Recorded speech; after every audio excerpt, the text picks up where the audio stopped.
Senhoras e senhores, boa tarde. Sejam bem-vindos e bem-vindas ao debate regional de serviço social, uma iniciativa da Comissão Regional de Assistentes Sociais que atua nos municípios de Araras, Leme, Conchal e Limeira.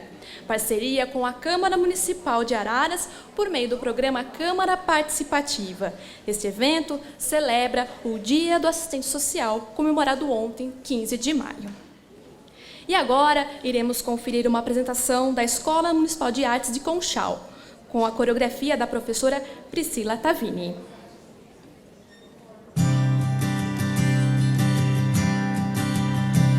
Será que a gente se esquece ou nunca chegou a saber que esse mundo é nosso quando a gente toma posse, arregaça as mangas e faz o que tem que fazer? Porque todo mundo reclama do que lê de manhã no jornal. Mesmo sem mexer um dedo, se acha no direito de se achar acima, muito acima de tudo que é mal. Não imagina ter nada com isso. Alguém, mas não nós, tem que resolver. A gente já fez nossa parte, xingando essa corja em frente à TV. Porque é que eu me encho de orgulho só porque um dia eu postei um link para uma causa nobre para ajudar os pobres, qualquer coisa assim que eu não li, mas eu compartilhei. Porque é que a gente se espanta com qualquer preconceito dos outros? Mas no nosso caso é sempre diferente. A gente só quer defender a cultura, a moral e o bom gosto. Será que o mundo seria melhor se algum de nós pudesse decidir o que todos devem sonhar todo dia e qual o caminho para ser feliz? Será que um dia acredito, de tanto que escuto dizer, que ser gentil e generoso importa muito pouco, que eu não sou ninguém sem dinheiro, beleza ou poder? Será que é ao invés do prazer de viver, de sentir, de provar, sento pra assistir a vida emprestada das celebridades, sozinho na sala antes de dormir? Por que é que a gente ainda espera? As coisas não caem do céu. Esquece a esperança e entra na dança, que as coisas não caem do céu. Esquece a esperança e entra na dança, que as coisas não caem do céu. As coisas não caem do céu. Eu sei e você sabe, as coisas não caem do céu.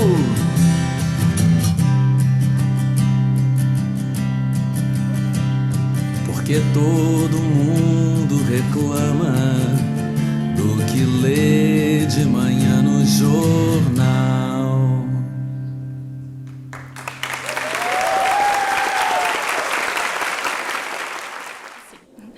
E para dar as boas-vindas aos participantes desse debate, eu convido então a presidente da comissão organizadora do debate, Viviane Zanqueta.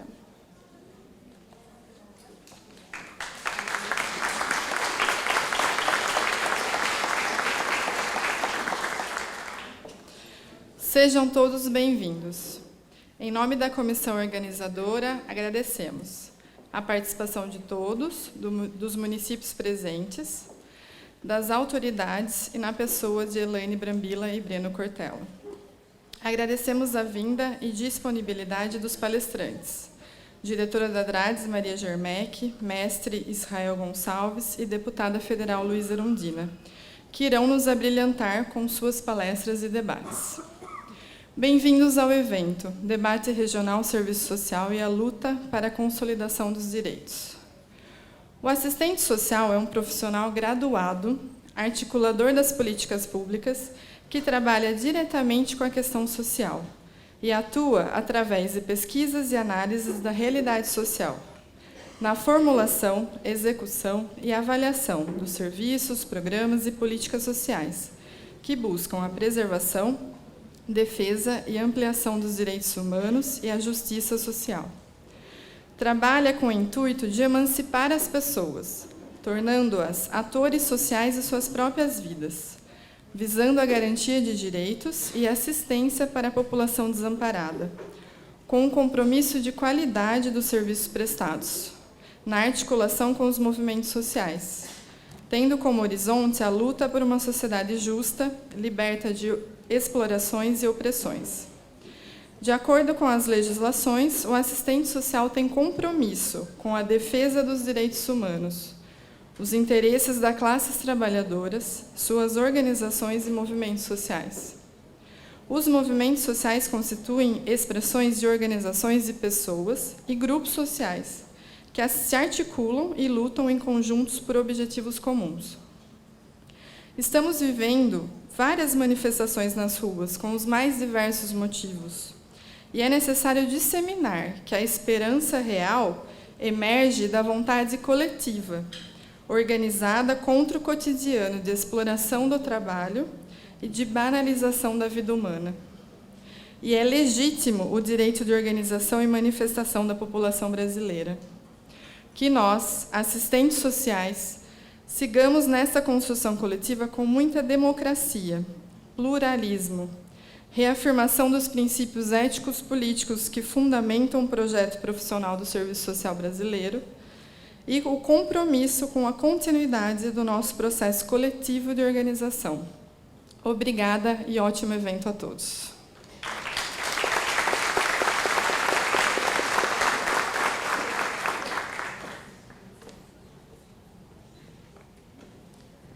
Manifesta-se agora, em nome do senhor prefeito municipal, Dr. Nelson Dimas Brambila, a primeira-dama, Dona Elaine Brambila.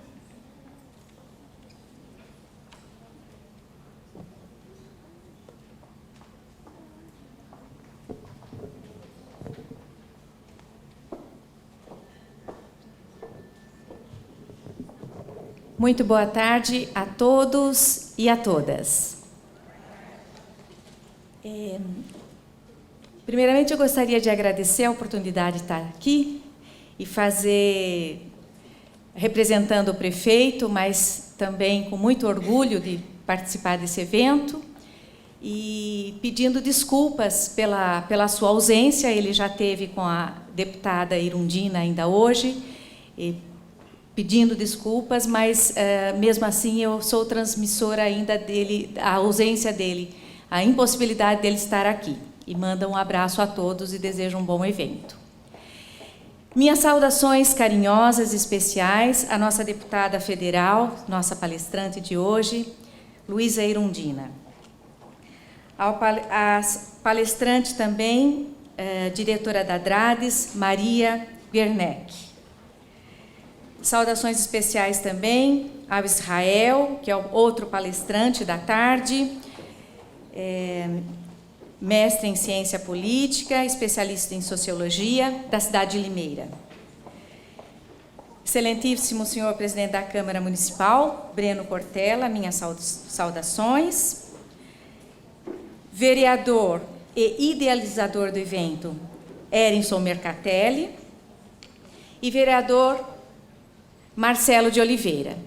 Minha saudação especial também à nossa secretária de Ação e Inclusão Social, nossa grande amiga e colega, Regina. É muito importante esse encontro e, aliás, agradeço a iniciativa, parabenizo a iniciativa do nosso vereador, parabenizo também a comissão organizadora, porque eu gosto sempre de colocar o orgulho que tenho sendo da área da saúde e sempre muito apaixonada pela área da saúde, minha formação é biomédica, mas eu tive a oportunidade, ao lado do Brambila, desde que ele assumiu em 2009, de conhecer esse lado que a gente já tinha uma admiração pelo profissional da assistência social, mas depois desse contato que eu tive no município, como atualmente afastada, mas como presidente do Fundo Social, um relacionamento muito próximo. E a cada instante que eu participava, um orgulho de conhecer um pouquinho mais das necessidades sociais e principalmente de ver que nesse período, a partir de 2009 até os dias de hoje, nós temos no nosso município uma profissionalização realmente do serviço social.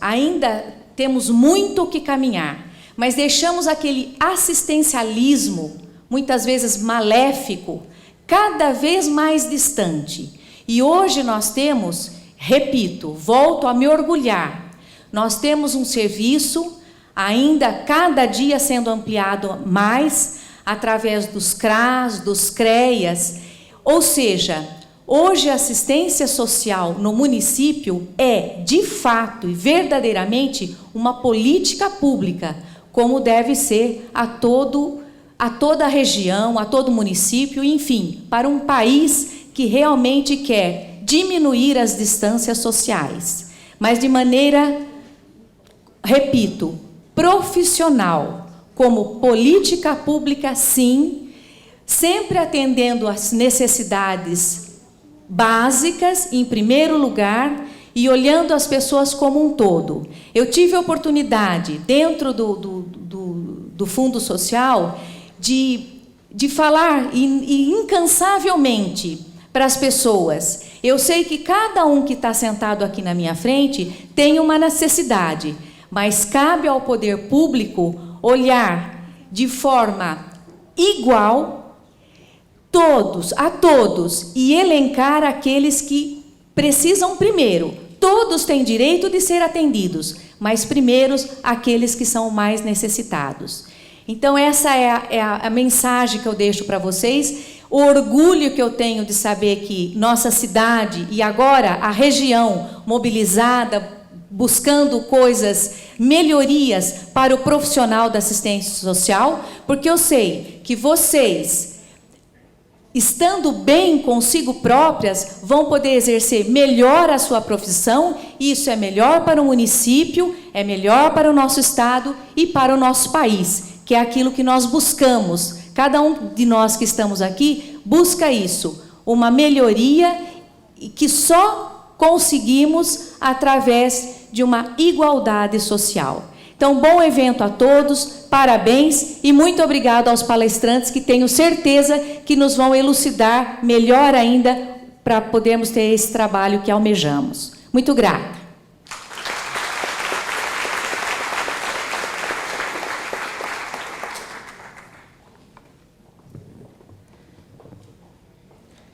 Também, para uma breve saudação aos participantes desta tarde, o senhor vereador Erinson Mercatelli, que também é um grande apoiador deste evento.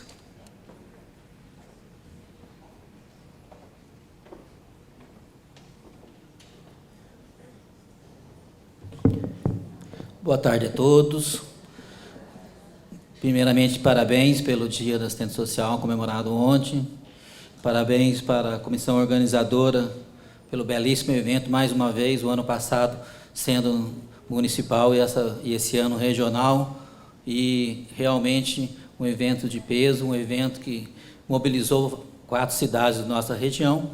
Quero dar os meus cumprimentos às autoridades aqui, aos palestrantes, através da deputada Luísa Erundina, que sempre nos atende quando nos convidamos, a convidamos para estar presente em nosso município. Quero agradecer ao Posto Grau também, através do Macedo, que nos ofereceu o coffee break, ao Banco do Brasil e à Unimed pelos nos dar também o apoio ao evento.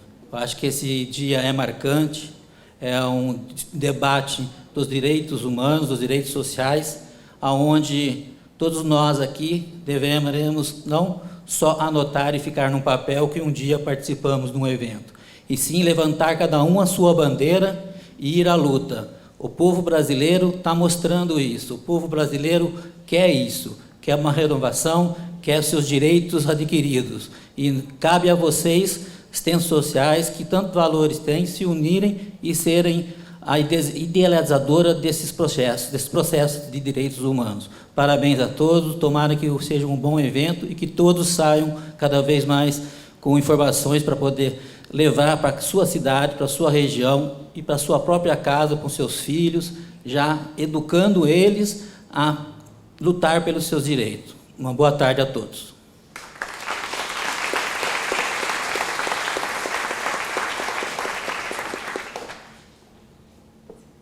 Com a palavra agora, Sua Excelência, o presidente da Câmara Municipal de Araras, senhor vereador Breno Cortella. Boa tarde a todos e todas. Quero saudar aqui com grande alegria a presença da nossa deputada federal, Luísa Erundina, que muito nos honra com a sua presença, participação, apoio ao nosso município, sempre aqui presente, colaborando com a nossa cidade. Saudar também a primeira-dama Elaine Brambila, representando o prefeito Nelson Brambila, os colegas vereadores Marcelo de Oliveira, vereador Erinson Mercatelli. Saudar também toda a comissão organizadora das assistentes sociais, que vem trabalhando nessas e outras atividades, se reunindo inclusive na Câmara, na pessoa da Viviane Zanqueta, e que tem importância fundamental na organização deste evento de sucesso, assim como foi o ano passado. Quero saudar aqui também os demais palestrantes debatedores, professor Israel Gonçalves, a Maria Aparecida Germec, diretora de Assistência Social da Regional de Piracicaba. É razão de muita alegria a Câmara Municipal participar ativamente deste evento. É algo que tem sido novo, inclusive, na nossa cidade, e, de maneira geral, nos legislativos municipais de todo o país, em que as câmaras municipais, assembleias legislativas, começam a ter uma outra atuação, começam a ter uma atuação mais proativa, e iniciativas como essa têm este objetivo, da Câmara Municipal também ser um espaço fomentador de discussões. E nada melhor do que fazê-lo neste momento em que se comemora o Dia do Assistente Social, da data de ontem. Então, a importância de se fazer um debate, uma reflexão, de comemorar, mas lembrar junto, e daquilo que pode ser importante a ser apontado, construído, consolidado. Por isso, tem uma importância muito grande a iniciativa do gabinete do vereador Erinson Mercatelli em fomentar, desde o ano passado, apoiar esse tipo de iniciativa, de poder, neste dia simbólico, buscar não só um simples parabéns, mas algo que a cidade possa contribuir. E ainda regionalmente, fazendo um intercâmbio importante, significativo com outras cidades, algo que nós temos que estimular. Nós constituímos no ano passado o Parlamento Regional do Aglomerado Urbano de Piracicaba para estimular esse intercâmbio de políticas públicas, de ações entre câmaras municipais. Portanto, isso dá um grande ganho.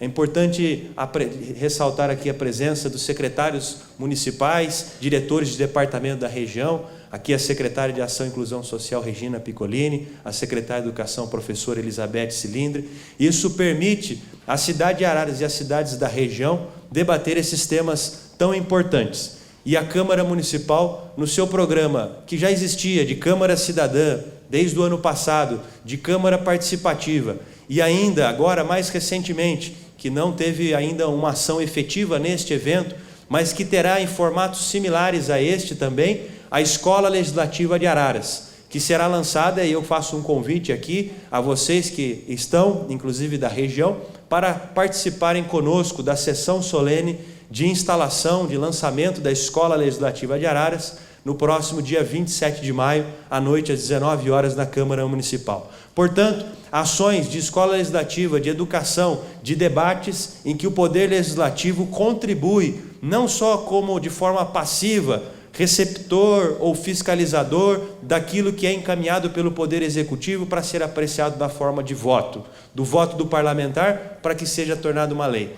Mas a Câmara Municipal começa a ter uma outra função também, fomentadora de debates, de apontar soluções, de consolidar a instituições e políticas públicas, como vem sendo feito de forma muito eficaz no serviço social, com a organização do SUAS, e o nosso município também, quando começa a ter uma equipe concursada de servidores na área de assistência social. Portanto, debates como esse têm este objetivo.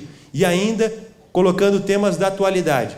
Hoje, debatendo esses temas da luta por direitos, neste momento em que o país, desde o ano passado, tem discutido os avanços sociais, a diminuição da miséria, mas o que ainda está acontecendo, para onde caminha as coisas. E dialogando com a deputada federal Luísa Erundina, ela se lembrava, e vale a pena destacar isso, imaginem só, a deputada Luísa Erundina foi prefeita no primeiro ano da nossa Constituição Federal, quando ainda estavam sendo implementadas todas aquelas políticas. Eu imagino o que era ser prefeita nesta condição. E nós, que temos já acompanhado essa trajetória da Constituição Federal, temos que ter essa perspectiva histórica de quão recente é a nossa democracia, da tarefa que nós temos de fortalecer as instituições, garantir direitos. E acho que isto é um bom passo importante para esta análise daquilo que já tem sido feito nos últimos anos e para onde a gente tem que caminhar.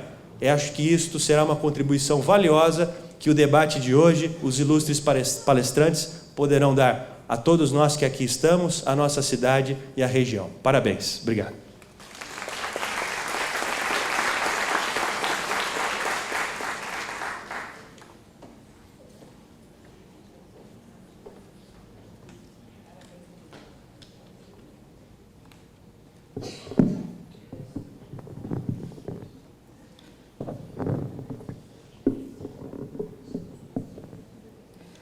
Destacamos e agradecemos a presença da senhora Gisele Canton, presidente do Conselho Municipal de Assistência Social e coordenadora do curso de Assistência Social do ISCA, da senhora Márcia Lourenço, secretária municipal de Promoção Social de Pirassununga, senhora Ana Maria Sampaio, presidente do CEPROSOM Limeira e gestora municipal de Assistência Social, e a senhora Maria Inês Lourenço, presidente do Fundo Social de Conchal.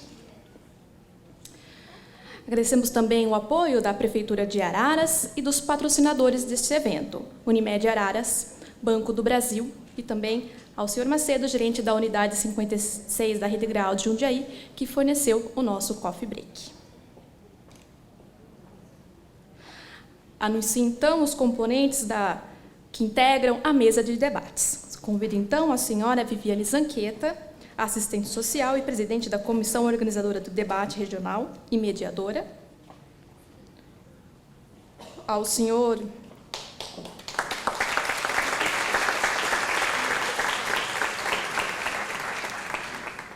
Israel Aparecido Gonçalves,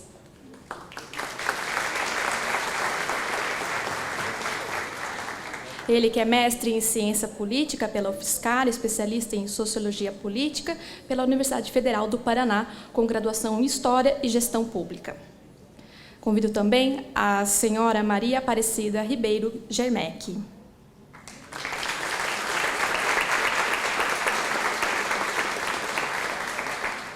Diretora Regional de Assistência e Desenvolvimento Social de Piracicaba, assistente social e economista doméstica pela Exalc, especialista em metodologia do ensino superior, mestre em serviço social pela Unesp e docente do curso de serviço social das faculdades claretianos. Convido nesse momento, então, Sua Excelência, a senhora deputada federal, Luísa Erundina.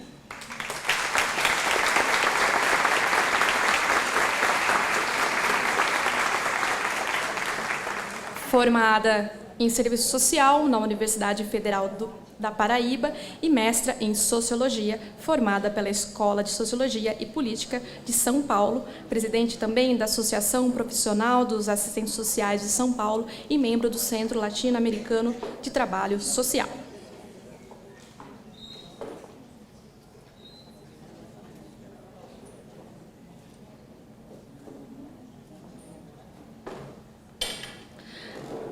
Agradecemos também a presença da senhora Muna Zen, conselheira do Comitê Estadual de Combate à Mortalidade Materna. Perdão. Antes de passarmos para o debate, eu convido então agora a assistente social, a senhora Aline Bento, para fazer a leitura do manifesto e moção de apelo, que será passado para assinatura dos participantes e depois entregue à senhora deputada federal.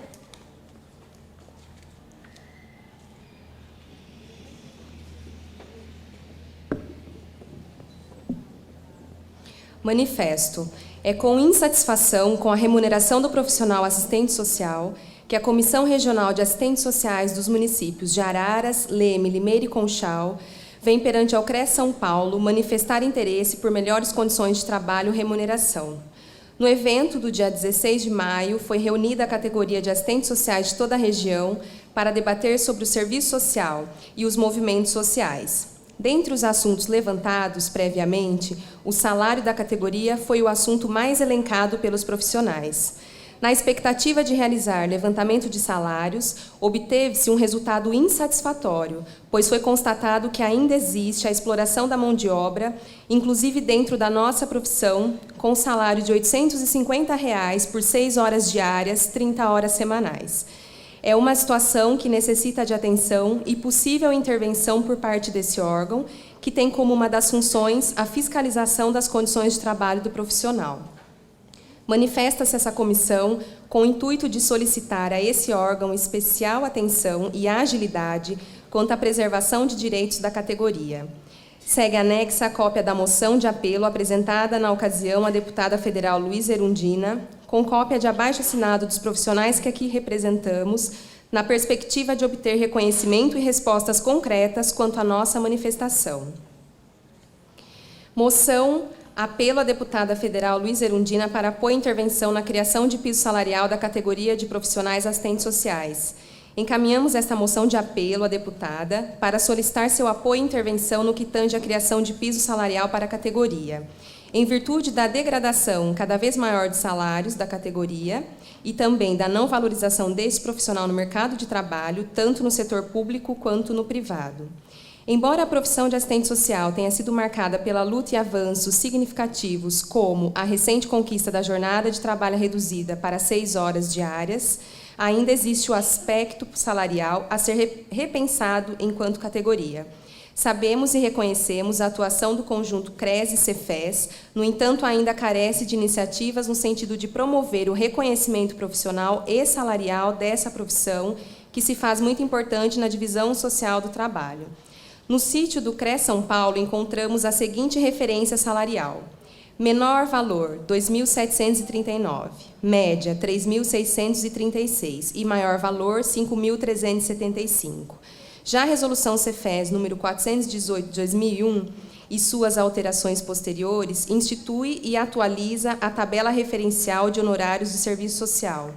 Mesmo havendo essa movimentação por parte desses importantes órgãos, notamos a necessidade de ampliar essa luta que deve ser regulamentado o piso profissional. Em estudo realizado com prefeituras da região da Drades, a qual abrange 27 municípios, foi levantado o que segue. Água de São Pedro, salário R$ 850. Analândia, não conseguimos contato. Araras, R$ 2.123. Brotas, R$ 1.909,62. Capivari, R$ 2.002. Charqueada, R$ 1.800. Conchal, R$ 1.363. Cordeirópolis, R$ 1.562. Corumbataí, R$ 1.560. Elias Fausto, R$ 1.382. Ipeúna, R$ 1.900. Iracemápolis, R$ 1.642. Itirapina, R$ 2.720. Leme, R$ 1.746. Limeira, R$ 2.868. Mombuca, R$ 2.058.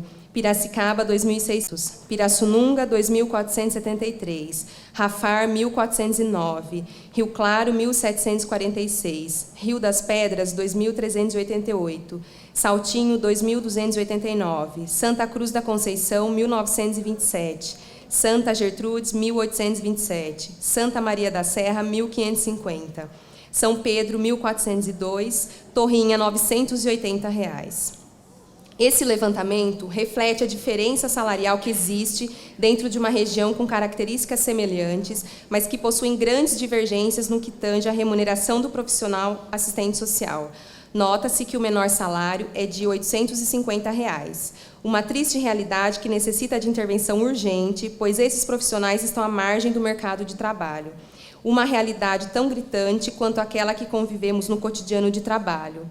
Nota-se, por exemplo, que a realidade não condiz com o parâmetro utilizado pelo CRES, e medidas legais devem ser tomadas para efetivar os direitos dessa categoria profissional. Pelo exposto e na expectativa de mudança, apresentamos esta moção de apoio à excelentíssima senhora deputada federal Luísa Erundina, com o intuito de ajudar a categoria profissional a resolver essa questão institucional que os assistentes sociais estão expostos, que é o salário. Por fim, com a aprovação da presente no evento realizado na presente data, requeremos que sejam extraídas e enviadas cópias dessa moção ao CRES e ao Cefes. Obrigada.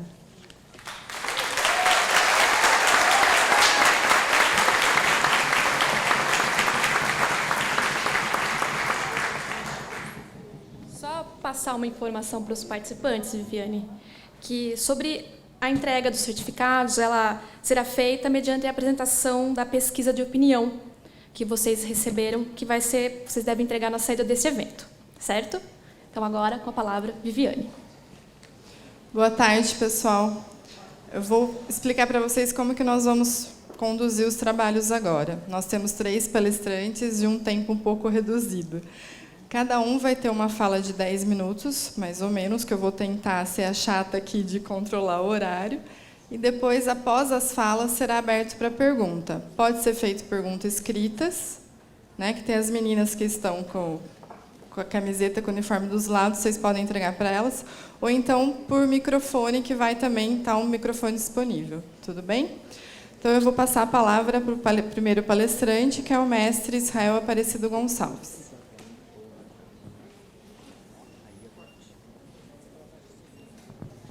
Olá, boa tarde, turma. Um monte de gente bonita, uma tarde dessa. Já agradecer já a mesa, né? Em nome aqui, o grupo é um conselho, né? Comissão organizadora, né? Teve a ideia de um vereador, Erison, me corrija se eu estiver errado, é isso, né?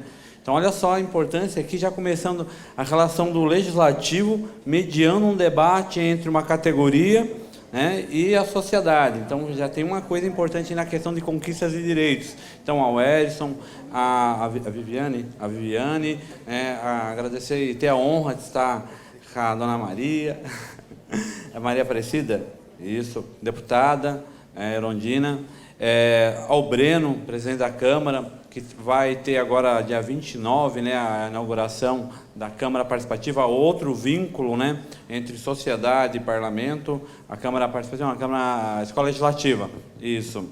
A Câmara Participativa já tem, né? Isso, já existe. Então, eu agradecer a participação de vocês, porque eu sei que muitas pessoas não são de Araras, né, Conchal, Limeira, e não é fácil sair um dia à tarde, um dia de semana, uma sexta-feira, para vir aqui ouvir e debater. E qual é a ideia aqui? A minha ideia em 10 minutos, né, não é fazer uma reflexão aqui que vai criar uma nova teoria. É provocar. Eu acho que em 10 minutos você faz provocações.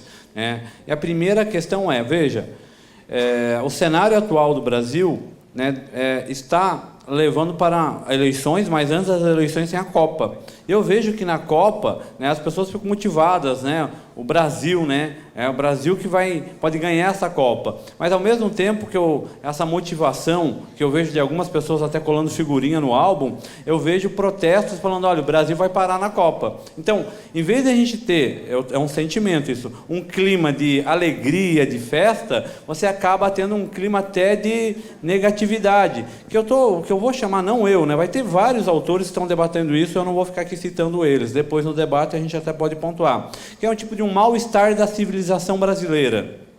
Assim, o que é esse mal-estar? É essa falta, que aí é uma coisa importante dentro do direito, a falta de reconhecimento de alguns grupos ou da própria, de alguns segmentos da própria sociedade, de não participar das decisões políticas do país, do Estado, do município, né, e das instituições locais.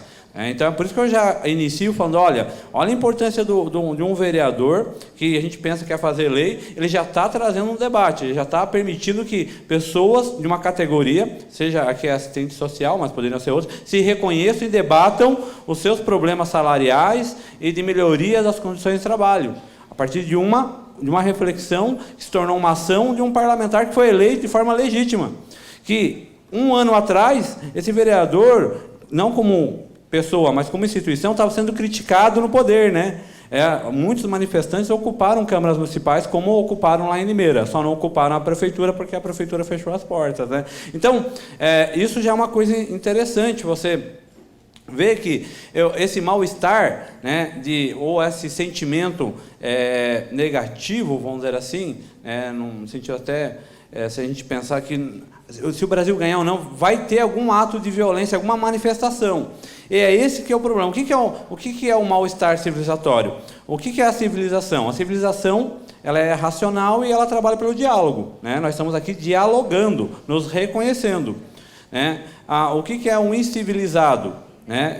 A selvageria, é a falta de diálogo, né? Tem uma pensadora, Hannah Arendt, né, alemã, que ela fala o seguinte, olha, quando eu começo a me utilizar da violência, eu não estou fazendo política. A política é o diálogo. Então, aqui começa uma questão importante.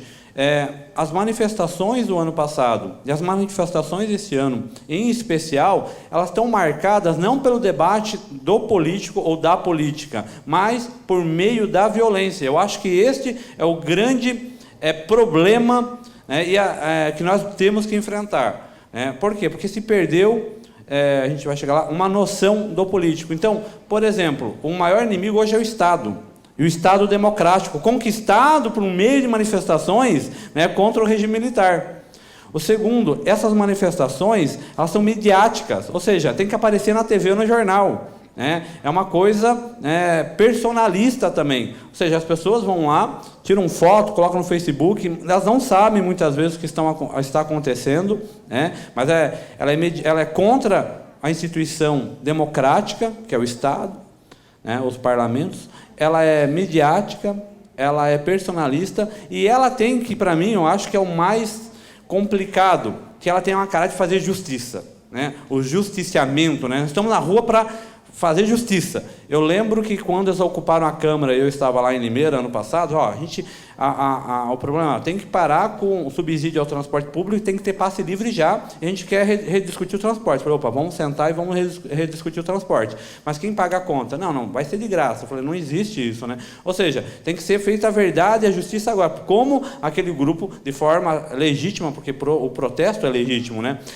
Começaram a pichar e quebrar banheiro lá na Câmara e tal, mas eles queriam, ou seja, como se a manifestação fosse uma ruptura, as manifestações no Brasil fossem uma ruptura com o processo político, agora se tem a verdade. E aí eu comecei a perceber nisso que, na realidade, os manifestantes como um todo, não de forma específica, eles perderam uma noção, né? A gente fala assim, é um grupo sem noção, mas é sem noção do quê? Sem noção do tempo histórico. Aí você busca na literatura, na sociologia, tem um conceito chamado, né, de tempo pontilhado, ou seja, que é o tempo imediatista, o que vale agora. Muitas cartazes falavam, o gigante acordou, o povo está na rua. Como, né, se essa coisa não tivesse origem, né, desde os primórdios da história, né? Principalmente, nós temos aqui a deputada que vai falar da importância de se conseguir essa Constituição, das diretas já, do esforço que foi para a gente manter e estruturar a nossa democracia participativa. Então, essa sociedade, ou melhor, esse segmento, né, ou essa parte da sociedade que se manifestou partindo do pressuposto que a história vai ser feita agora. Mas, ao mesmo tempo, eles não sabem direito para onde ir. Eles sabem que tem que mudar. E nós sabemos que tem que mudar. Mas a opção, que aí, de um grande grupo, foi a opção, né, como eu estou vendo, ou como nós estamos vendo hoje, muitas vezes pela violência. Greve dos motoristas de ônibus em São Paulo, Rio de Janeiro. Pô, legal, a greve é importante porque é um instrumento de pressão contra a burguesia, ou os empresariados, ou os donos. A gente pode colocar vários nomes aqui. É importante, ela é legítima, ela é constitucional. Mas, ao mesmo tempo, 300 e poucos ônibus foram queimados. Ou seja, tem uma manifestação na Avenida Paulista, tantos bancos foram quebrados, tantos carros, né, eu vi uma cena, né, de um cara dirigindo um Fusca, queimaram o Fusca dele, né, ele só estava passando. Ou seja, se começou a ter, nesse mal-estar civilizatório, uma relação muito forte entre manifestações legítimas. E não importa, eu não estou criticando assim que essas manifestações não sabem direito para onde querem ir. Eu acho que é direito de sair para a rua, mesmo não sabendo por que está indo para a rua. Esse é um direito. Mas o maior problema é que se tira da esfera da política, ou seja, a Câmara e os vereadores que estão lá são nossos inimigos. Os parlamentares são nossos inimigos. O Estado é nosso inimigo, nós temos que combatê-lo. Então, ou seja, se tem uma negação da história e da conquista deste parlamento, né, e principalmente do parlamento e do executivo, né, e se esquece essa história e se recomeça outra. Então, acho que... E se recomeça como? Pela violência. Então, e a violência é o ato da negação da política, né? Ou seja, uma civilização que passou pela Segunda Guerra Mundial, aonde tinha grupos de pessoas, por uma opção religiosa, eram exterminados, né, não pode repetir isso no sentido de uma democracia, ou seja, pegar, não pessoas, mas instituições, segmentos, né, e colocá-los no caldeirão, né, e como se ele negasse ele.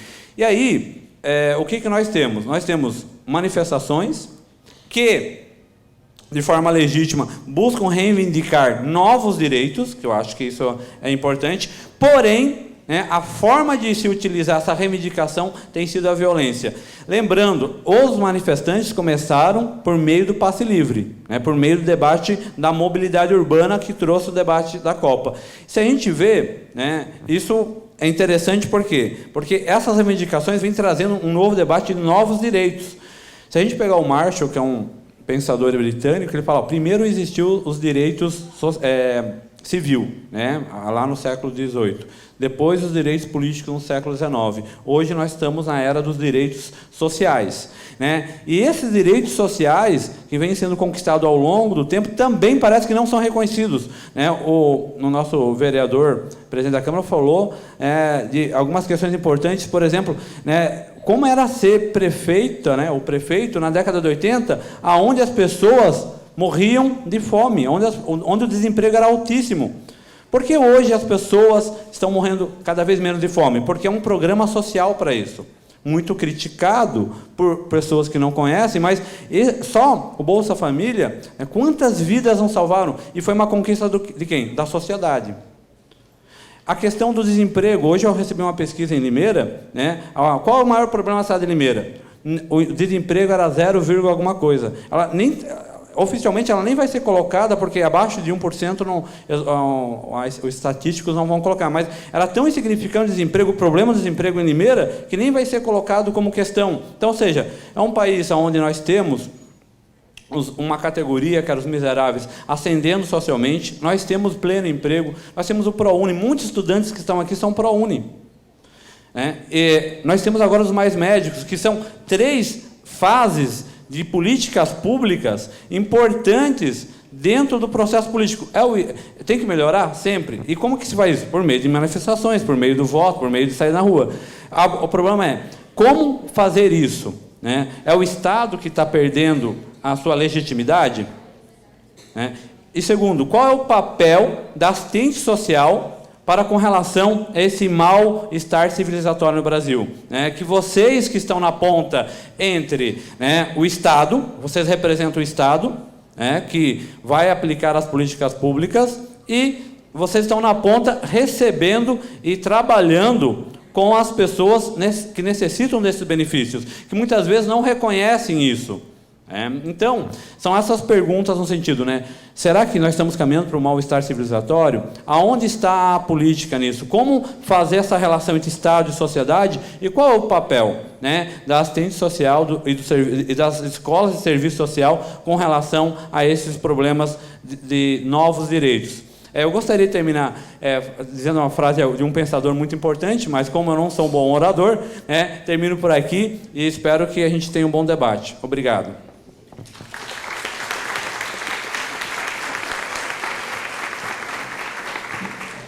Obrigada, Israel, pela sua explanação.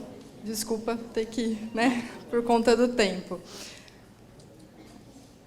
Agora, a próxima palestrante é a Maria Aparecida Germec, diretora da DRADES. Passo a palavra para ela.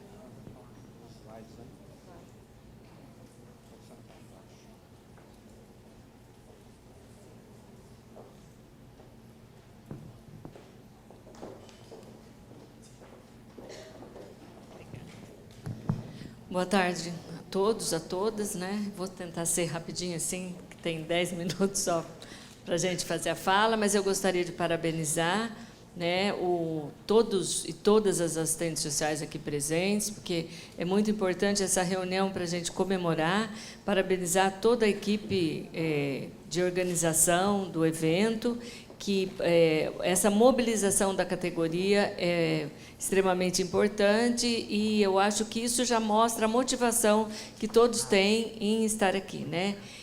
Na realidade, eu vou não usar todo o PowerPoint, porque o nosso tempo é curto, mas vamos passar rapidinho. Eu só gostaria de resgatar um pouquinho a história, né? A deputada esteve conosco um pouquinho antes do encontro aqui, e ela fez um resgate interessante, parecia que a gente tinha conversado antes de montar o PowerPoint, porque a nossa história, a nossa profissão, ela é uma profissão que nasceu com uma identidade atribuída, ela nasceu com uma identidade de ajuda, ela começou da ação e não da teorização, né?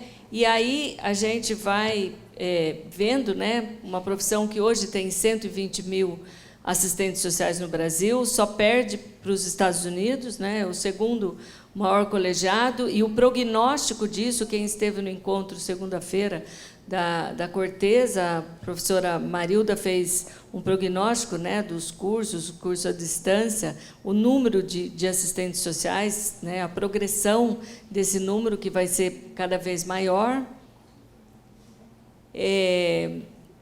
Pode passar bem rapidinho. Nós só temos 10 minutos. O nosso símbolo, que todo mundo conhece, né? A tocha, a balança, né? O fogo, representando o conhecimento dado aos homens, a balança, que é um instrumento, né? Que a deusa Temis utiliza para obter a equidade, o equilíbrio, a ponderação. Então, é com isso que nós somos representados. E a gente vem, na realidade, de uma história dentro do trabalho coletivo, onde nós temos marcos históricos, não dá para contextualizar a questão do serviço social se a gente não contextualizar com as questões socioeconômicas e políticas do nosso país. Nós começamos o serviço social lá na década de 30, né, quando se começa um processo de industrialização, começa-se a discutir a questão das classes sociais, e ele vem, como eu disse, com uma identidade atribuída, ele vem para uma ajuda. A professora Ana Estevão, ela até usa um termo que o serviço social veio para acalmar as feridas do capitalismo, e a gente nasceu com essa identidade e começou com essa identidade. Nesse período, nós temos marcos importantes. Em 42, a criação da LBA, né, que foi um órgão nacional para cuidar da assistência social, e nós viemos numa ação sempre de cuidados, né? Uma ação muito, se a gente comparar com o nosso serviço social hoje, foram ações extremamente pontuais. E isso, o serviço social, ele vai até a década de 60. Quando nós chegamos na década de 60, pode passar, que não vai dar tempo de parar nisso tudo. Quando nós chegamos na década de 60, nós vamos ter uma reação ao imperialismo norte-americano, nós vamos ter a reforma universitária, as influências da Revolução Cubana e o chamado movimento de reconceituação, que foi quando os assistentes sociais do Brasil, da América Latina, na realidade, pararam para discutir a realidade brasileira, né? Porque todos os nossos livros, todos importados, e, na realidade, não se discutia a realidade brasileira. Que depois nós tivemos documentos, né? Araxá, em 67, depois, na década de 70, nós vamos ter Teresópolis, na década de 80, Sumaré, que foram os documentos que foram teorizando a nossa profissão. E nós fomos num crescer enquanto profissão nesse período. Pode passar. A década de 70, né, ela também... não, pode voltar um pouco. É que ali está errado, tá? Era a década de 70. A década de 70, nós temos o que a deputada pode falar com muito mais propriedade do que eu, que é o Congresso da Virada, né? E nós temos o início dos mestrados e doutorados em serviço social, que foi quando, de fato, a profissão começou a ser teorizada. Depois nós vamos ter, na década de 80, a Constituição Federal de 88, que é o marco legal da nossa profissão, porque nós fomos incluídos como política pública no tripé da Seguridade Social, saúde, previdência e assistência social. E aí nós vamos ter uma crise capitalista, luta de classe, democratização. É a primeira vez que o serviço social tem um currículo mínimo, que foi, na realidade, em 82, que hoje, na realidade, nós temos diretrizes curriculares, né? Teoria social de Marx inicia a interlocução com o serviço social, e é aí que o serviço social passa a assumir uma posição mais política e passa a discutir e a começar a ver a necessidade da leitura da realidade, né? Numa leitura muito mais complexa, discutindo essas questões que a realidade nos traz, fazendo esse diálogo com a nossa realidade. A década de 90, nós temos, né, um marco extremamente importante para nós, que é a Lei Orgânica da Assistência Social, que vem regulamentar o artigo da Constituição Federal e que dá as diretrizes de como é que nós vamos caminhar na área da assistência social para que nós possamos trabalhar no quê? Na efetivação dos direitos sociais. Então, nós começamos a ter uma configuração muito mais clara do que é a nossa profissão. E, com isso, a gente também começou a ser um pouco mais respeitado dentro dos nossos espaços institucionais, porque nós começamos a ter questões legais que nos apoiavam. Olha, assistência social, ela é direito, né? Não é favor, então nós não estamos fazendo favor. E aí esse clientelismo também foi, né, deixando de acontecer.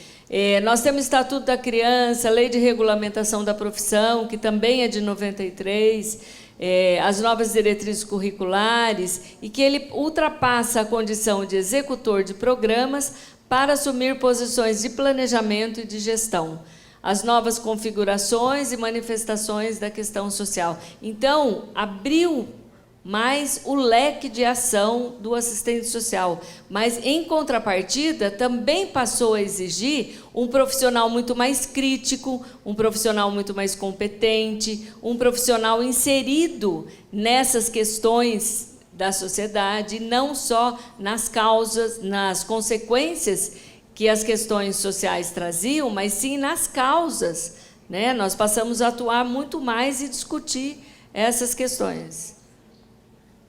Aí nós temos a lei orgânica, né, que institui a assistência social como política pública, e a partir de 88, vejam bem, quando a gente pega esse quadro, a gente vê quanta coisa aconteceu nesse período em termos de regulamentação da nossa área e, inclusive, de padronização. Hoje, se a gente pegar no Brasil inteiro e falar de CRAS, todo mundo sabe o que é CRAS. Se a gente falar de CREAS, todo mundo sabe o que é CREAS. Se nós falarmos dos serviços, todo mundo sabe o que são serviços.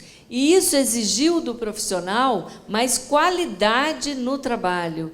E uma coisa extremamente importante, que é o monitoramento, a avaliação e a leitura de resultados. Ou seja, o nosso trabalho tem que fazer uma diferença muito grande aonde nós atuamos. E aí, quando a gente pega esse momento em que nós estamos aqui hoje, de organização, de participação, e a gente faz uma leitura disso, da nossa profissão, nós vemos assim, que a gente avançou muito na questão legal, mas nós avançamos ou até retrocedemos na questão de organização de categoria, né? Pode passar. 1 minuto. Nossa, eu tenho 1 minuto para acabar, rapidinho aqui. Então, pode ir. Então, temos o serviço social hoje, né, avançando na construção do projeto ético-político e nesse contexto contraditório. Pode andando agora. Eu ia entrar na questão dos movimentos sociais, mas, na realidade, volte só uma pergunta. A pergunta na relação do profissional hoje com os movimentos e as organizações dos grupos subalternos surge no debate como um dos desdobramentos do processo de reconceituação, dando lugar, no período subsequente, à experiência de novos trabalhos. Não, pode passar isso, que não vai dar. Não, aqui eu contei um pouco a história, né, de como é que a gente se inseriu nesses movimentos. Pode contar. E aí a gente vê que hoje nós temos que rediscutir algumas questões de organização, de mobilização, porque legalmente nós temos todo o aparato necessário para a profissão, mas nós temos que avançar mais enquanto categoria profissional. E o Faleiros, ele usa, né, ele tem uma frase que ele fala que hoje nós precisamos de habilidade, competência, capacitação teórica e crítica na formulação de estratégias. Não se pode pensar estrategicamente sem uma fundamentação teórica. Então, toda a fundamentação teórica passa a ser essencial da nossa profissão. Pode mudar. E eu gostaria de deixar uma fala do Fernando Pessoa, que eu acho que representa muito bem o momento em que nós vivemos hoje da nossa categoria. Que há um tempo em que é preciso abandonar as roupas usadas, que já têm a forma do nosso corpo, e esquecer os nossos caminhos que nos levam sempre aos mesmos lugares. É o tempo de travessias, e se não ousarmos fazê-lo, teremos ficado para sempre à margem de nós mesmos. Obrigada. Deu 1 minuto?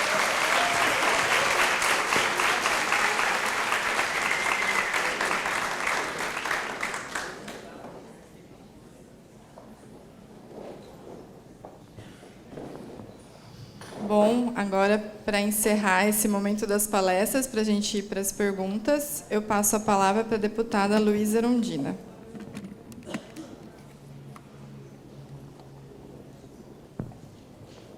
Boa tarde a todas, a todos.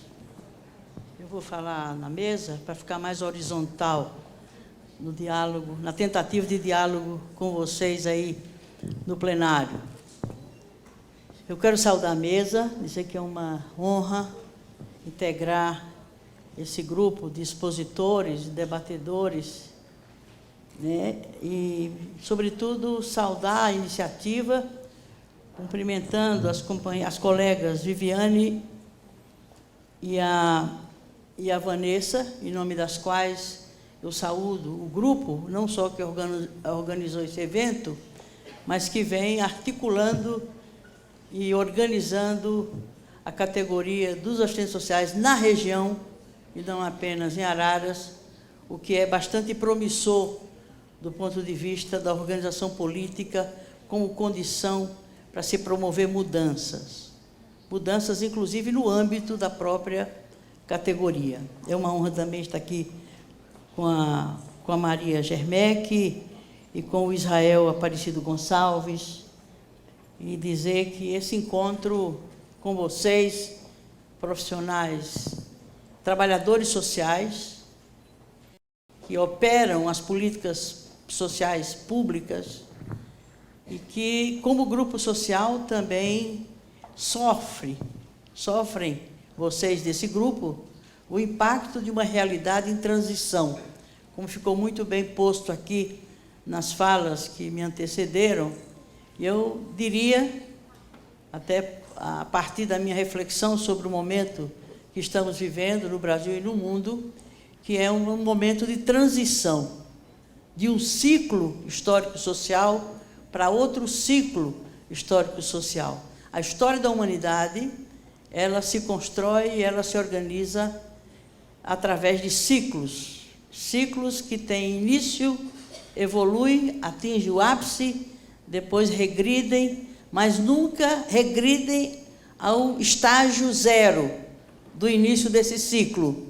É sempre num patamar que se expressa no impulso para um novo ciclo histórico-social dentro da lógica da espiral dialética da história. Tudo muda, tudo se transforma. A natureza, o ser humano, as organizações sociais, as instituições, tudo está em movimento, tudo está se transformando. E existem duas possibilidades de colocação de cada uma e de cada um de nós, e de cada grupo social, diante dessa dinâmica da história e dessa dinâmica social, seja como simples observador ou observadora, como alguém que observa e que aguarda os resultados desse processo apenas como objeto daquilo que se transforma, e uma outra atitude é uma atitude não só não de expectante, de observadora ou de observador, mas de sujeito, que interfere e que promove, que participa dessa mudança. A colocação da professora mostrou muito bem, né, essa curva histórica do serviço social, se alterando e respondendo às demandas de uma realidade complexa, de uma realidade em constante transformação, que é a realidade histórico-social. E esse momento é um momento difícil, é um momento crítico, mas o crítico no sentido da dinâmica e da dialética da história. Eu não me desanimo diante desse quadro. Eu fico animada porque ele expressa um momento agudo de um processo de transformação histórico-social. E a transformação nunca se dá para voltar ao passado. A transformação, nessa perspectiva histórica e da dialética histórico-social, é uma transformação na construção do futuro. E aí nós, enquanto grupo social, uma profissão que tem, né, na sua vocação, ser agente, sujeito, intervindo na realidade e contribuindo para que essa realidade se transforme, evidentemente, nós temos que ter a capacidade, né, a capacidade de intuir o que é esse momento da história humana, da história social e da expressão desse momento na vida brasileira, para que a nossa atitude, não só a atitude individual, mas a atitude enquanto grupo social, enquanto instituição social, precisa se fazer de forma competente e de forma comprometida e de forma militante. E é disso que eu queria refletir com vocês em mais uma comemoração do 15 de maio, que se estende pelo mês de maio inteiro, que é, como dizia o vereador Breno, quer dizer, um momento de reflexão, de debate, né, exatamente de compreensão desse momento para acertarmos as estratégias, né, as táticas e os processos de intervenção nossa nessa realidade. É disso que se trata.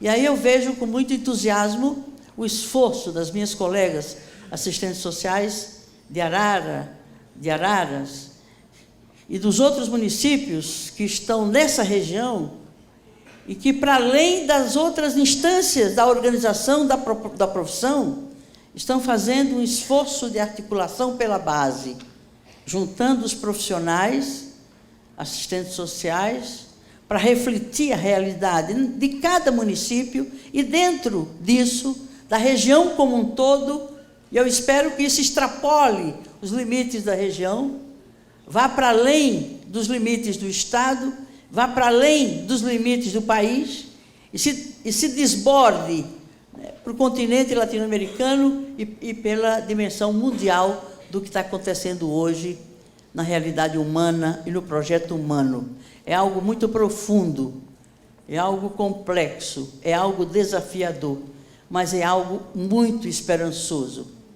O professor Israel, ele falava da conjuntura, de como se expressam os movimentos sociais hoje no Brasil e é no mundo. Você liga um jornalismo da televisão, você constata no mundo inteiro uma aparente desordem. Mas é uma desordem, por que aparente? Porque é a transição para um outro tempo, para um outro momento histórico. E no momento onde as instituições sociais e as organizações políticas da sociedade estão esgotadas, estão exauridas, não dialogam mais com a sociedade. E aqui eu me refiro a quê? Faltam 2 minutos, estou perdida, só estou no começo, mas vou tentar, depois a gente abre o debate. Então, eu estava me referindo a um momento de esgotamento das instituições, sobretudo das instituições políticas. Pensemos nos partidos políticos. E quando a juventude vai para a rua e abre um cartaz e diz, vocês não nos representam, é real. A representação política, como uma das dimensões da democracia, está esvaziada. Nós não representamos mais sequer aqueles que votaram em nós, muito menos o conjunto daquela sociedade que nós pretensamente representamos. E eles demandam direitos sociais, demandam melhor educação, melhor saúde, melhor transporte público, direitos, portanto, não discriminação às mulheres, aos negros, aos homossexuais, aos diferentes, às minorias. O movimento sindical, que era uma organização social representativa, pelo menos no nível da reivindicação econômica, e que, quando extrapola esse limite da reivindicação econômica, faz política. E é isso que a gente precisa incluir na agenda profissional, a dimensão política da nossa profissão, negando um tempo e uma cultura que marcou a nossa profissão, num dos capítulos da sua história e da sua evolução, a negação da política, a negação da ideologia, a negação dos aspectos valorativos da ação profissional. E se arrogava com o argumento de que nós somos uma prática social, nós somos uma prática, e como tal, temos que manipular instrumentos, temos que dominar a aplicação de métodos, temos que saber fazer entrevistas, temos que, portanto, intervir, mas intervir só no sentido mais prático, mais pragmático da ação profissional.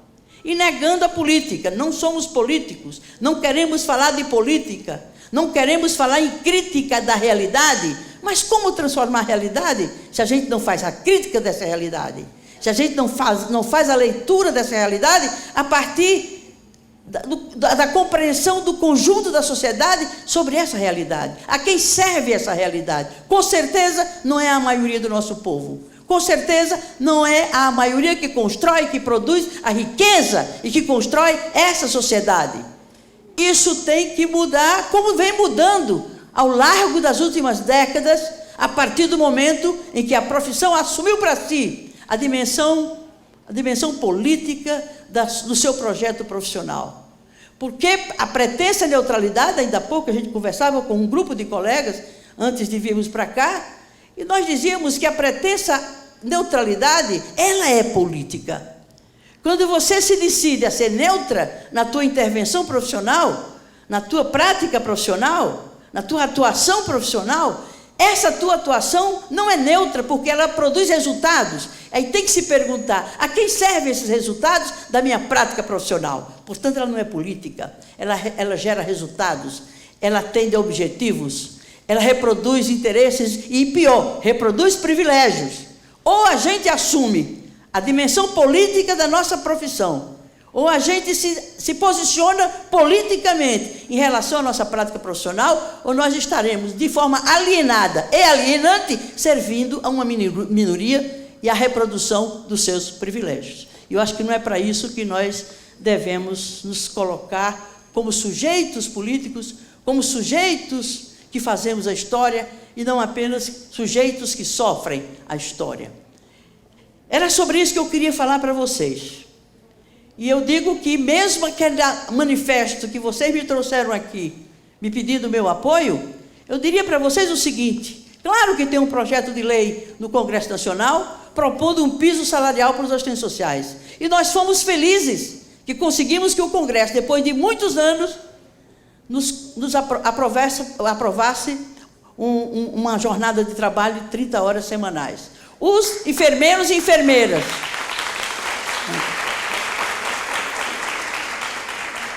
os profissionais da enfermagem, que também comemoraram sua data no dia 12, há poucos dias atrás, sequer a jornada de 30 anos conseguiram. E está lá um projeto tramitando há anos, se não há décadas. Imaginem o piso salarial. Não pensem, mesmo que eu possa fazer bonito aqui, dizer, eu vou lutar pelo piso salarial da nossa categoria.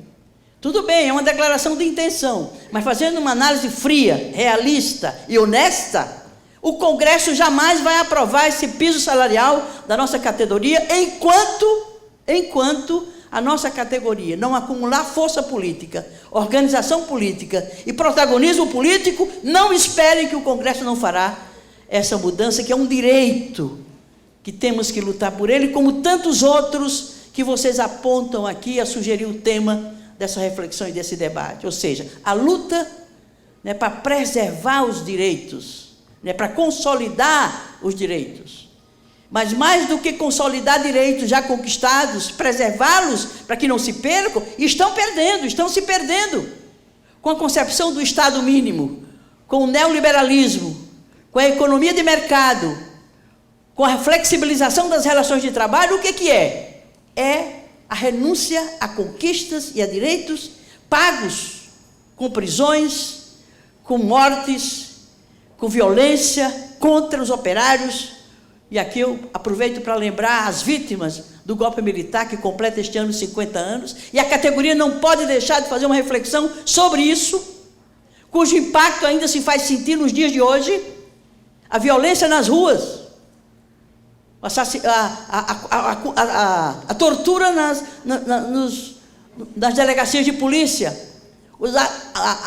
a violência da polícia contra jovens negros, jovens nas ruas. Isso é um resquício do entulho autoritário da ditadura militar, que completou 50 anos do golpe. Isso tem que ser refletido e ver o impacto que isso expressa nos direitos sociais já conquistados e que estão se perdendo ao longo das mudanças do Estado, o chamado Estado Democrático de Direito. Não é tão democrático assim e não é tão a serviço dos direitos assim, por conta de que nós estamos esvaziados nas nossas organizações políticas, na nossa participação política, no nosso protagonismo político. Portanto, o recado mais forte que eu queria deixar aqui para os meus colegas assistentes sociais, pelas autoridades municipais que aqui se encontram, pelos representantes da sociedade civil, dos movimentos que provavelmente estão aqui, é que nós temos que nos juntarmos como classe social e nos organizarmos politicamente e propormos as nossas reivindicações coletivamente, unitariamente, organizadamente e politicamente, sem o que nós não mudaremos sequer aquele mínimo que se reivindica e é de direito no âmbito do nosso grupo social, que é a nossa categoria profissional. Vou deixar para a segunda parte do nosso debate, completar aquilo que o tempo não foi suficiente para expressar aqui na minha fala. Muito obrigada.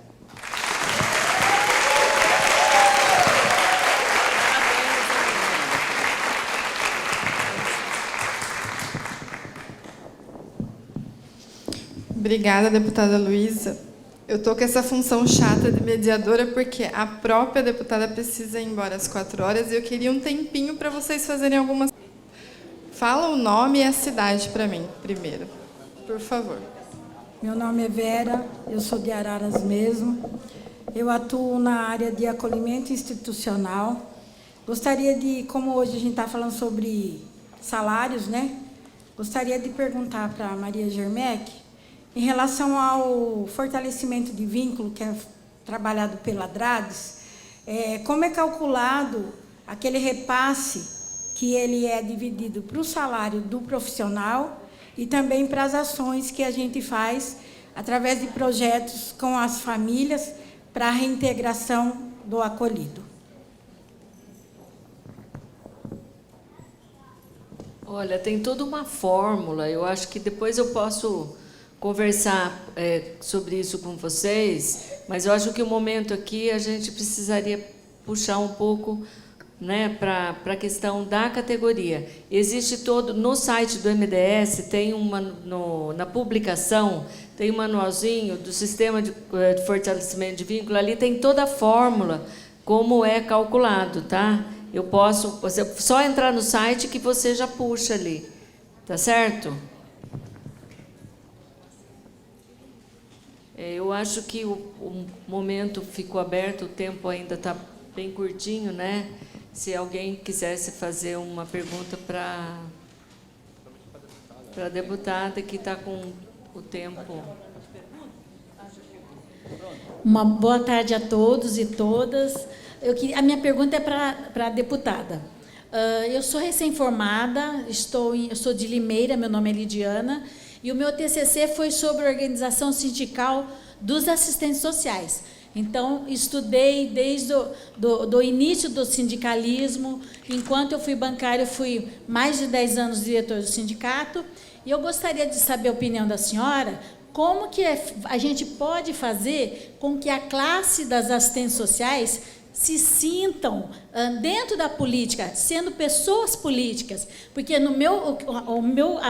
minha hipótese era que a gente tivesse um sindicato próprio, que eu não me conformava de ser uma sindicalista bancária, não ter sindicato para assistentes sociais. Aqui na região nós temos só de Campinas. Então, eu gostaria de saber a opinião da senhora, como fazer com que cada assistente social, mesmo que seja no sindicato de classe, ao qual ela pertença, funcionário público, saúde, educação, tenha essa perspectiva de que ela é um ser político, que ela, enquanto política, ela tem que despertar nas pessoas esse ser político que cada um é, porque é tão difícil no meu estudo. Pouquíssimas pessoas. Agora o Rio de Janeiro está começando a ganhar muita força, porque ficou muitos anos parados. No país inteiro, apenas 4 ou 5 sindicatos que realmente representem assistente social, é pouquíssimo pela quantidade. Mais de 120 mil assistentes sociais no país. Então, eu gostaria de saber essa sua ideia, você como política, como assistente de longa data, o que poderia ser feito para que a classe de assistentes sociais se sentissem como sindicalizadas, como políticas, para saber cobrar, no momento certo, aquilo que é direito de todos. Muito obrigada. Companheira? Lidiana. Viviana? Lidiana. Lidiana. Isso. Olha, Lidiana, você traz uma questão que me faz reportar um dos pontos que a Maria colocou aí na sua exposição, que aquele foi o momento da virada. 1979 foi o 3º Congresso Brasileiro de Assistentes Sociais e Estudantes de Serviço Social, num grupo muito pequeno, em que se fez uma virada. Foi o congresso considerado como virada do quê? Foi um marco e uma ruptura da cultura profissional nossa. E essa marca e essa ruptura se deu exatamente em relação à dimensão política da nossa profissão, né? E a dimensão política na perspectiva da organização política da própria categoria. E foi naquele congresso, 3 dias antes, havia embriões de associações profissionais, ex-sindicatos de assistentes sociais. A própria Associação Profissional dos Assistentes Sociais de São Paulo estava desativado há 8 anos, por perseguição, inclusive, do regime militar. E aí começamos a reativar esses ex-sindicatos, Sindicato do Rio de Janeiro, Sindicato de Belo Horizonte, a Associação Profissional das Assistentes Sociais de São Paulo. Nos reunimos 3 dias antes do Congresso. Começamos a fazer uma análise crítica da concepção do Congresso, da forma como ele foi organizado, né, da temática abordada por aquele Congresso. E nós vimos que ele era um Congresso oficialesco. Foi para as mesas de discussões, discutir as políticas sociais do regime militar, com a presença, inclusive, dos dirigentes do regime militar na época, relacionada à política social. Nós fomos para dentro do Congresso, mais de 3 mil profissionais do país inteiro, metade deles numa insatisfação enorme, né? E no segundo dia, era tal a insatisfação, a revolta dentro daquele Congresso, que nós já havíamos trazido uma proposta de intervenção conjunta dessas pessoas que se reuniram 3 dias antes para refletir sobre o Congresso e planejar nossa intervenção no Congresso, portanto, uma intervenção política. No segundo dia, nós convocamos, na hora do almoço, uma plenária, uma assembleia, tinha 500 delegados, num congresso de mais de 3 mil delegados, e aí deliberou-se em tomar a direção do Congresso.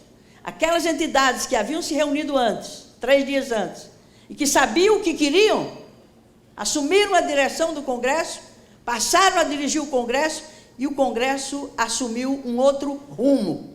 Isso não foi fácil. Era a ameaça dos militares cercarem o Morumbi, que era onde estava se dando o Congresso, e prender os dirigentes, as lideranças do Congresso. Só que o momento que o país vivia era outro, era de efervescência, era de resistência à ditadura, era de luta pela anistia, era luta contra a caristia, era luta por liberdade. E naquele clima a gente conseguiu enfrentar aquelas contradições lá dentro, e a partir dali o serviço social passou a ter um outro rumo. Não estou dizendo que mudou o conjunto da categoria. Eu diria 20%, 30% havia assumido uma posição de ruptura, de mudança, com reflexos, inclusive, no quadro conceitual da profissão, no projeto profissional, ético-político da profissão. E, a partir dali, qual foi a consequência? A nossa atuação profissional deixou de ser nas salas de entrevistas individuais fechadas e limitadas em si mesmas, ou apenas uma prestação assistencial, sem nenhuma crítica, junto com os que recebiam aquela ajuda, do ponto de vista das causas pelas quais aquelas pessoas estavam a depender daquela ajuda assistencial, portanto, exercitando também uma dimensão pedagógica, educativa da nossa profissão. Nós não somos só assistentes para levar serviços públicos, nós somos educadores sociais. Somos pessoas para ajudar o povo a acordar e se perceber como sujeitos de direitos, né? E ajudá-los a se emanciparem, levar apenas o Bolsa Família, mesmo sob a forma de um cartão de crédito, que parece coisa bonita, vai lá no caixa do banco e tira R$75, se não vai acompanhado com a compreensão das causas estruturais que geram aquela dependência que, se não for rompida com o passo seguinte, você vai alienar, vai desorganizar, desarticular e vai manter as pessoas naquela condição de estar dependendo daquele serviço. O mesmo a gente extrapola do ponto de vista da compreensão da organização política da nossa categoria. E isso começou a partir do momento que antes os assistentes sociais não se assumiam como trabalhadores. e como trabalhadoras. Não se assumiu como assalariados, muito menos se imaginavam também explorados e exploradas. Aquele processo de conscientização, de autocrítica, de reflexão interna, nos fez perceber que nós também éramos trabalhadores, assalariados, não assalariados e trabalhadores de fábrica, operários, operárias, mas éramos trabalhadores assalariados, injustiçados nos nossos direitos, alienados na nossa condição de sujeitos e de agentes transformadores do processo histórico-social. Foi a partir dali, da compreensão que nós temos uma origem de classe, e a nossa condição de renda e de classe nos coloca em mesmo patamar do operário da fábrica, do operário na construção civil, do operário em qualquer nível de atividade, numa relação capital-trabalho de exploração e de sujeição. Foi a partir desse momento que a gente se descobriu como sujeitos políticos. E foi a partir desse momento que a gente passou a se pensar organizados politicamente, em associações, em sindicatos, né, em movimentos e mais, influenciando na organização popular. Nós não podemos ficar apenas na prestação individual do serviço, nós temos que estimular e nos envolvermos na organização dos movimentos sociais populares em torno dos seus direitos. Direito à saúde, direito à educação, direito a transporte, direito à segurança, direito à dignidade, direito à vida, os direitos individuais civis, os direitos coletivos sociais e também os direitos, né, difusos, que são os novos direitos que ocorrem, o direito a um meio ambiente, o direito à mobilidade urbana e a tantos outros direitos que vão emergindo a partir da própria transformação da sociedade. Por isso que eu celebrei com alegria e agradeço ao vereador, né, do nosso partido, inclusive, o vereador Edson, que me trouxe aqui e que fez com que vocês me convidassem para estar aqui nesse momento, e ele tem sido um estimulador desse esforço de organização autônoma, independente dos profissionais de serviço social na região. E eu celebro, na pessoa dessas colegas que estão coordenando esse esforço, com a ajuda de vereadores, o Breno está aqui, com certeza, o prefeito Brandili tem aqui, da sua representação, a sua esposa, e tantas outras autoridades municipais, vereadores, o Marcelo, tem o vereador Marcelo, enfim, os que estão aqui, junto com a sociedade civil, que deve haver pessoas dos movimentos aqui, né, que temos que fortalecer o poder popular, que o poder popular é a fonte do poder político, sem o que essa representação não é legítima. Por isso que os jovens estão na rua. Claro que estão os excessos, mas os excessos é de uma minoria, né? Baderneiro não é um movimento, o movimento é uma expressão desorganizada, né, de insatisfação, de indignação, de desejo de participação e de mudança, porque as instituições que existem hoje, elas não representam mais o interesse dessa juventude, elas não dialogam mais com a juventude, elas não representam mais nada. Os partidos de A a Z não representam mais a realidade do dia de hoje nas novas gerações. O movimento sindical está esvaziado.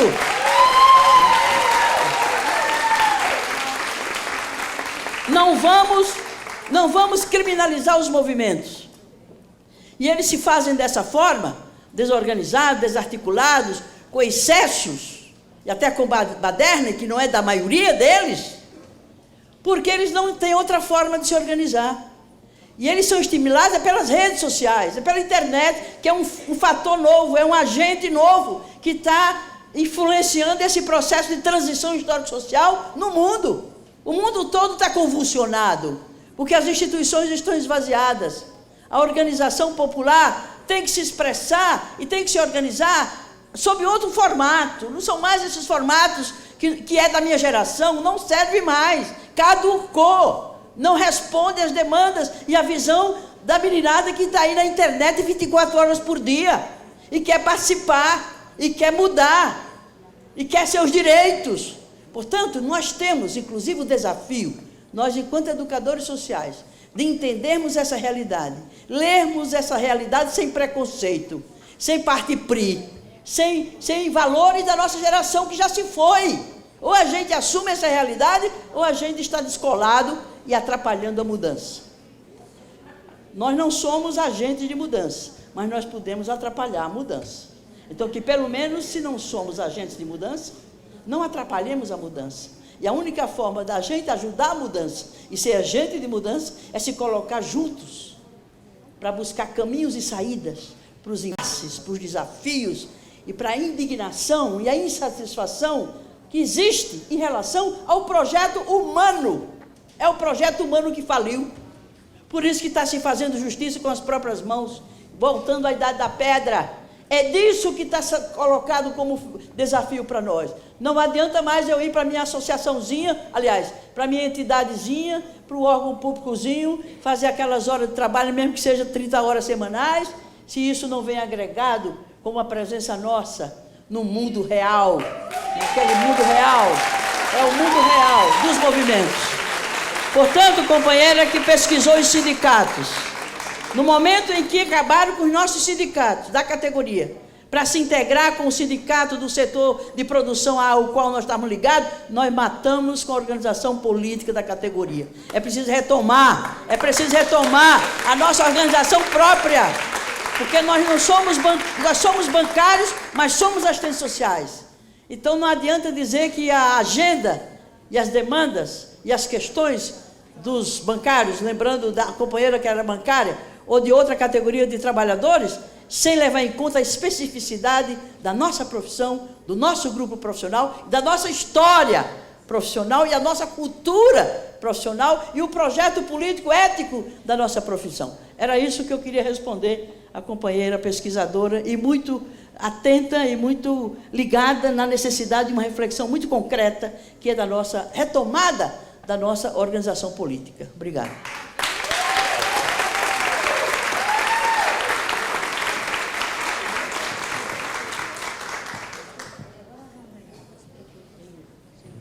Pessoal, a gente recebeu mais 6 questionamentos, tem algumas colocações, mas eu não sei, Mônica, como que está o tempo da deputada?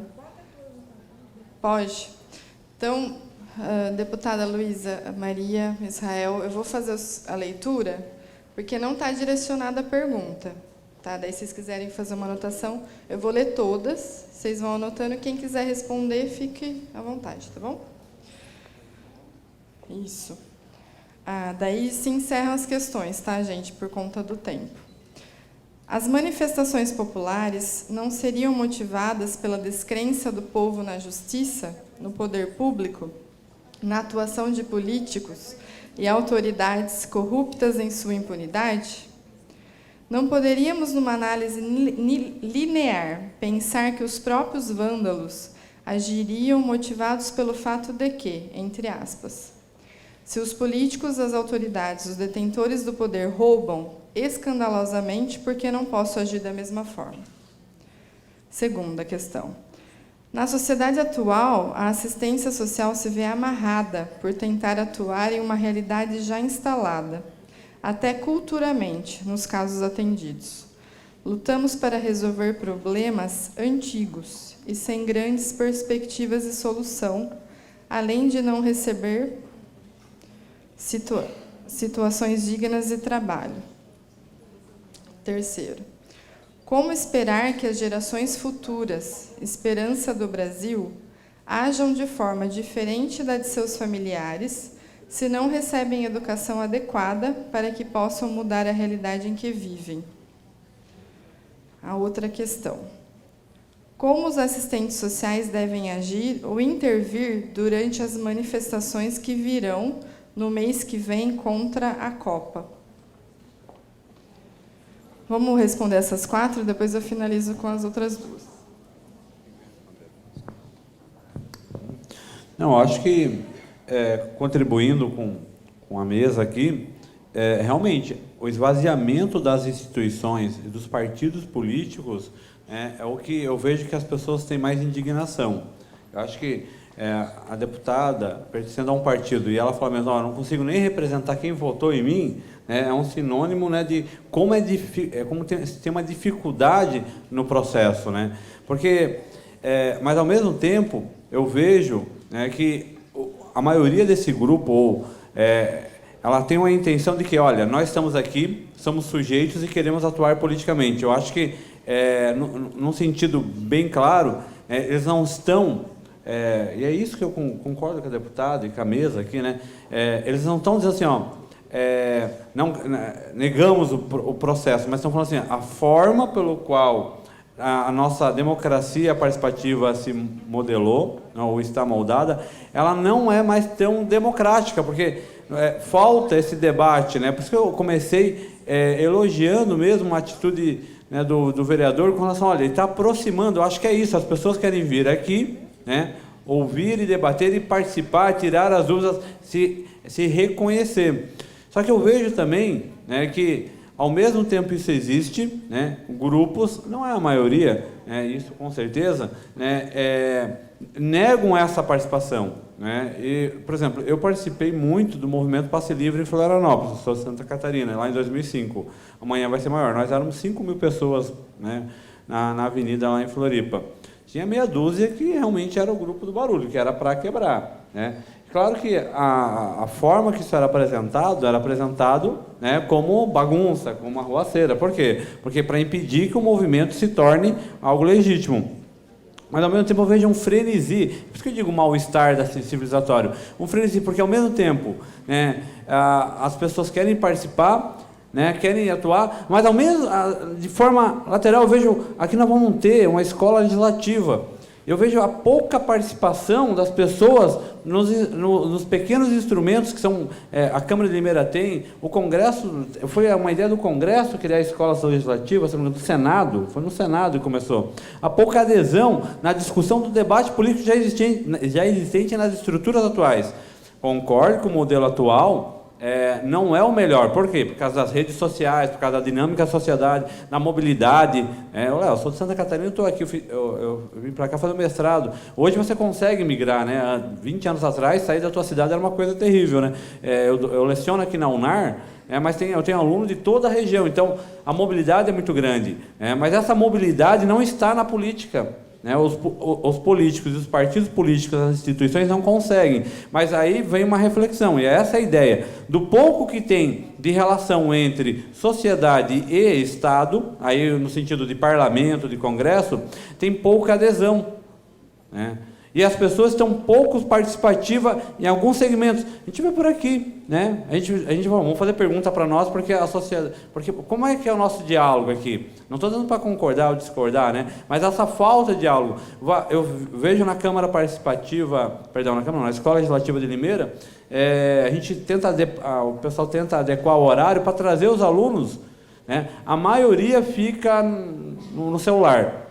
Terminou a presença? Quantos daqui estão por estarem pelo debate ou pelas horas que vocês vão ter para recompensar isso no Congresso? Né? É um debate. Né? Então, ou seja, não estou dizendo que vocês estão aqui para isso. Estou dizendo assim, muitos congressos, deputada e minha querida companheira, servem apenas para colocar no currículo ou para conquistar horas ou alguma coisa. Então, ou seja, como nós vamos fazer esse debate verdadeiro, esse debate franco, olho no olho, ombro no ombro, né? Discutir a realidade, né? Fazer com que as instituições que existem, que são os sindicatos, os movimentos populares, o próprio parlamento, dê uma chacoalhada. Olha, o sindicato tem que realmente representar a classe trabalhadora, seja ela da ciência social, seja ela metalúrgico, né? Não dá mais, como eu vejo em alguns sindicatos, o cara está ali na presidência do sindicato há 10 anos, 12 anos, 15 anos, não renova. Como um sindicato desse quer se sentir representado, ou ter representatividade, o cara não sai. Então esse sindicato não serve, eu tenho que reformular. Né? As instituições de ensino têm que ser reformuladas também. Né? Os debates têm que ser refeitos. Então, a minha preocupação é essa. Né? A gente quer novos direitos, tem que lutar por novos direitos, que eu acho que é o essencial, mas como que nós vamos fazer isso, né, de forma franca e honesta com nós mesmos? Ou seja, eu vou vir para o debate. Eu não vou vir para ganhar horas, eu não vou vir para conhecer uma cidade. Você tem muito isso, né? Eu vou no Congresso Internacional, eu vou conhecer Paris, eu vou conhecer a Alemanha. Um colega meu vai para a Alemanha, está louco? Já está lendo um livrinho lá para conhecer os principais lugares turísticos da Alemanha. Eu falei, mas o que você vai fazer? Eu vou num congresso apresentar um trabalho científico. Ou seja, ele não vai lá apresentar um trabalho científico, fazer um debate sobre o que ele pesquisou. Ele vai para conhecer a Alemanha, né? Pago pela instituição pública, aliás, né? Então, aonde que está o debate? Se a gente tem poucos lugares, né, e é esvaziado tanto do parlamento como da sociedade, né, então é esse mal-estar que eu digo. né? Quais são os caminhos, né? Assistente social, como que ela pode participar disso?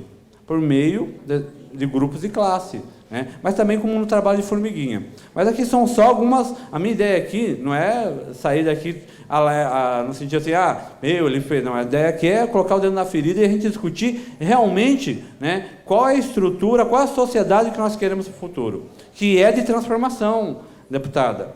Mas para onde vai essa transformação? Se a desordem é aparente, né, onde está a ordem e qual é a essência? Qual é a essência dessa mudança?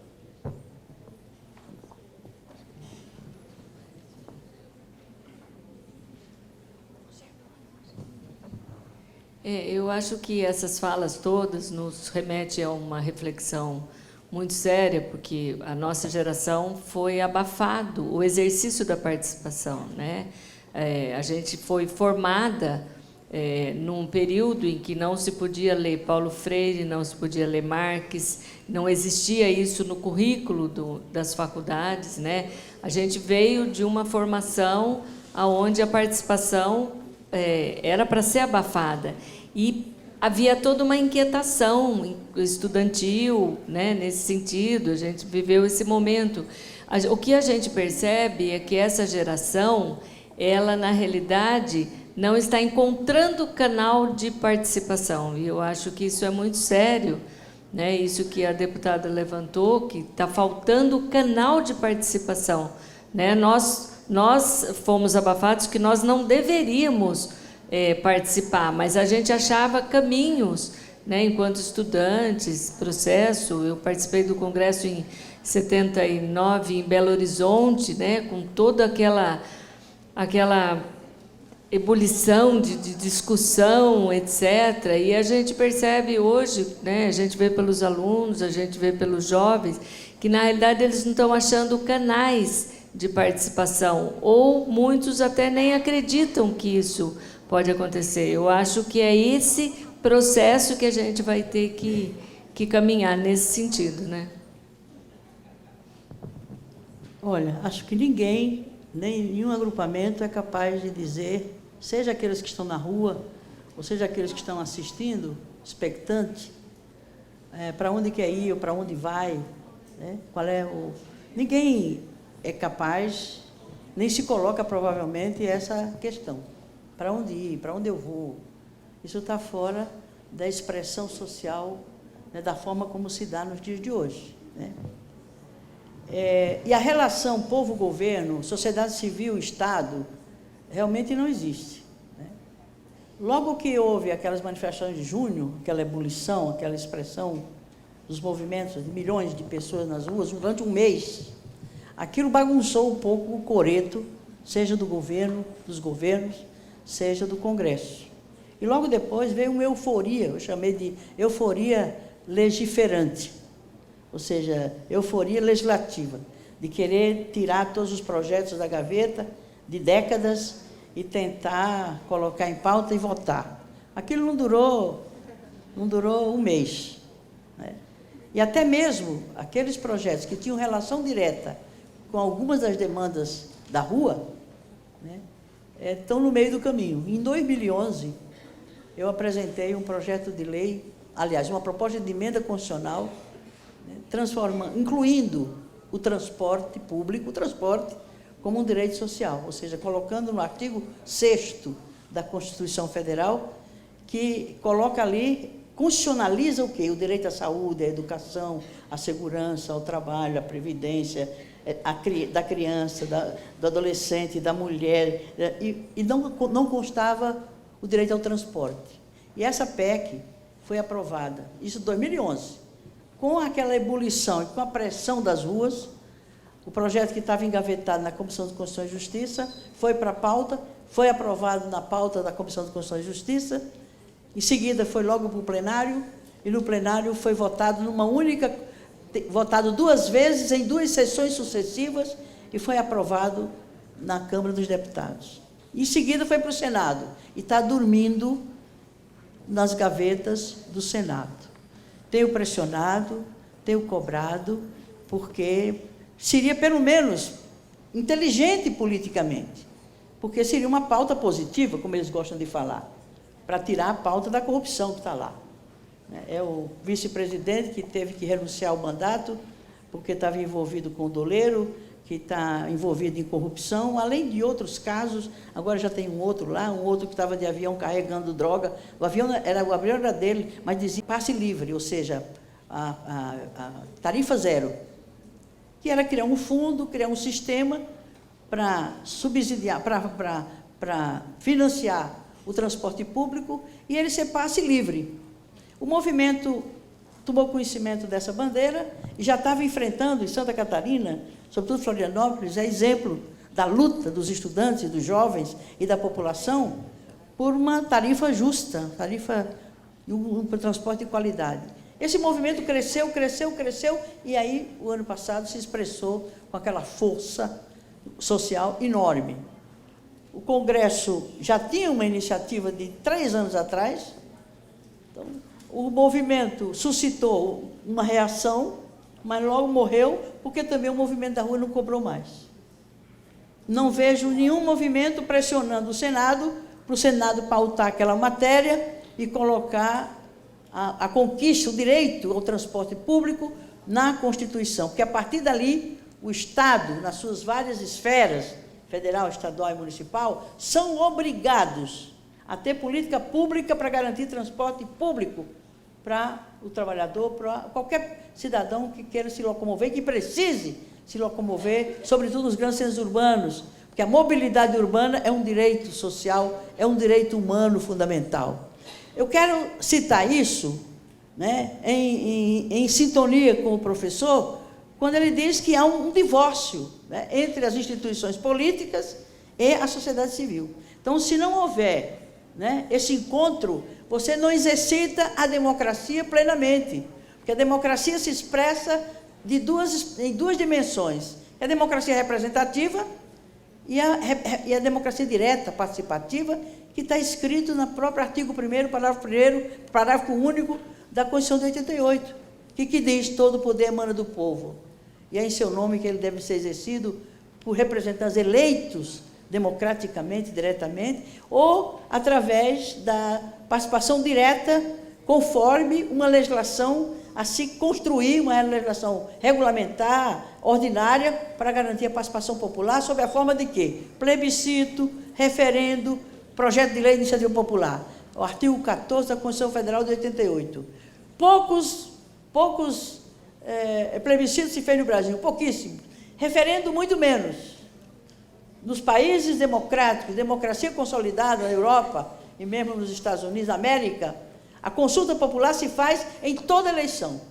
Na última eleição do Obama, mais de 800 questões de interesse nacional foi objeto de consulta. Ao mesmo tempo que você estava elegendo o presidente, votando no presidente, ou votando no senador, ou votando no deputado ou na deputada, ou votando no prefeito, ou votando, você também estava se pronunciando sobre questões para orientar as decisões de governo a respeito dessas questões. Se o Brasil tivesse democracia verdadeira, não estaria fazendo a obra da Belo Monte sem consultar a população, que tem um impacto ambiental, um impacto cultural, um impacto social.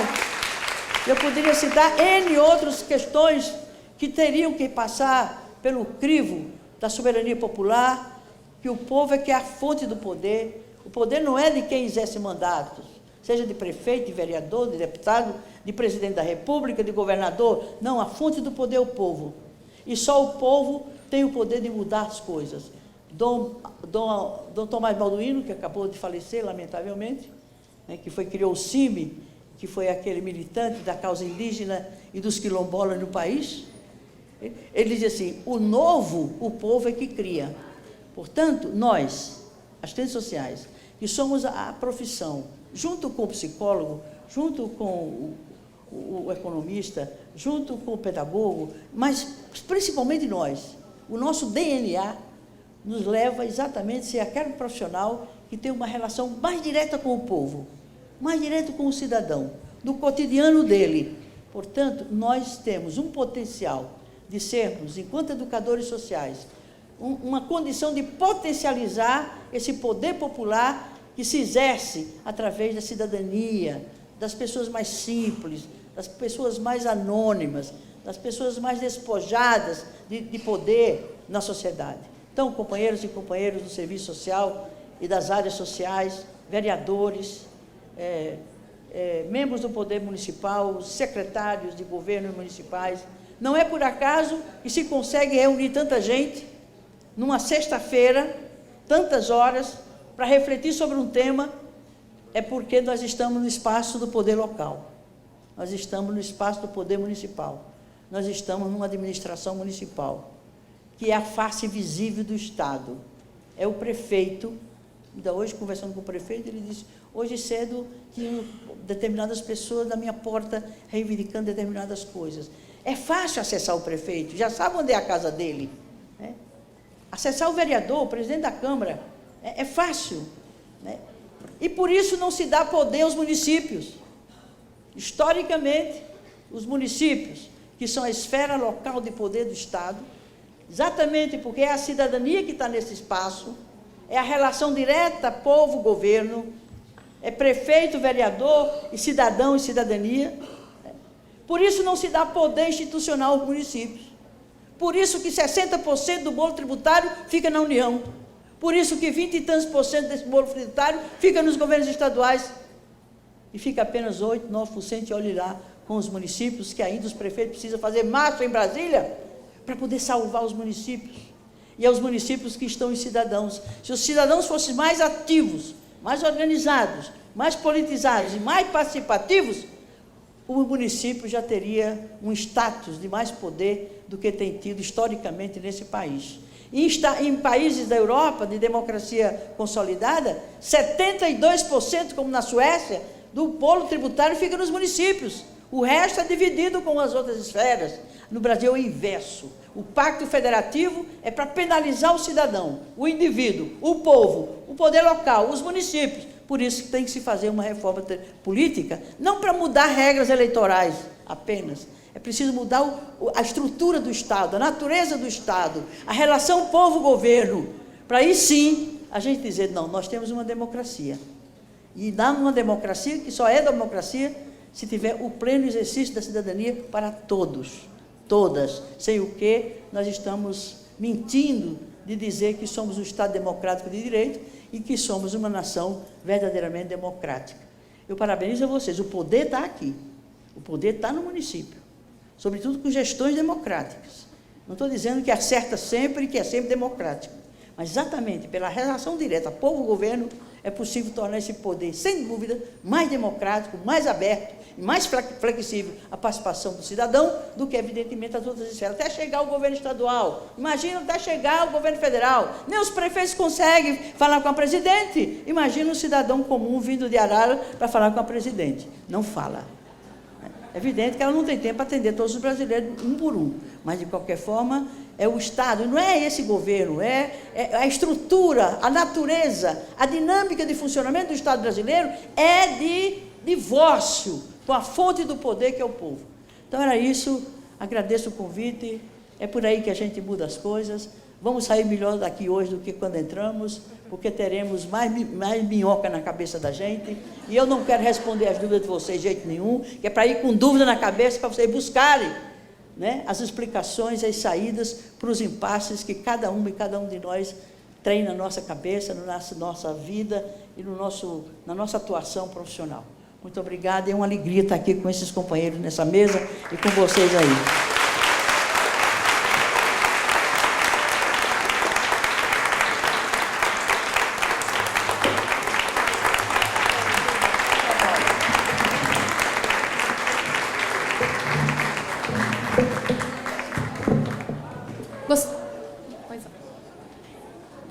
Vou dar um aviso.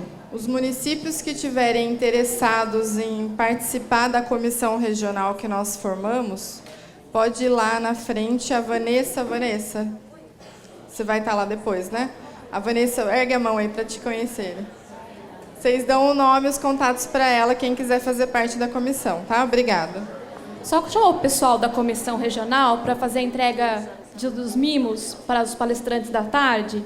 Convido então o pessoal que integra a comissão, a Bianca Rodrigues Oliveira, a Roberta Silva, a Genilson Souza, a Aline Bento, a Ingrid Nepomuceno, Marilda Facchini, a Meire Gambini, Viviane Zanqueta, que se integram, que são da cidade de Araras, também da cidade de Leme, a senhora Mônica Cristina Vieira, da cidade de Conchal, Kelly Cristina Lopes, Sulien Aline Luglio, da cidade de Limeira, Paula Bortolã, Foster. Peço que todas venham aqui na frente para a gente fazer a entrega de mimos.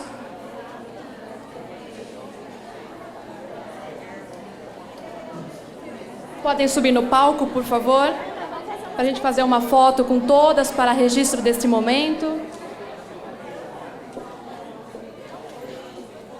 Pessoal que integra a comissão regional, por favor, venha aqui ao palco para fazer uma foto com todos os palestrantes. Pode.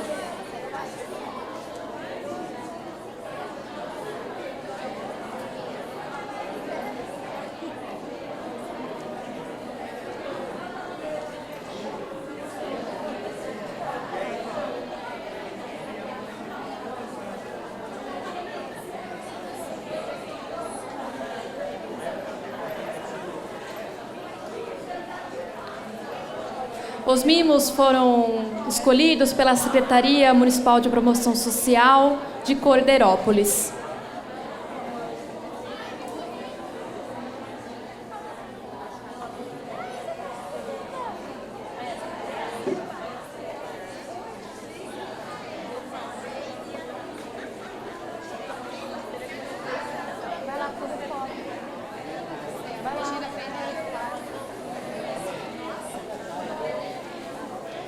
Os palestrantes também recebem um certificado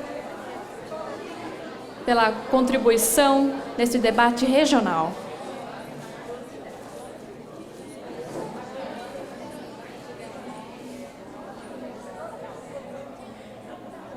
Olhando para a foto.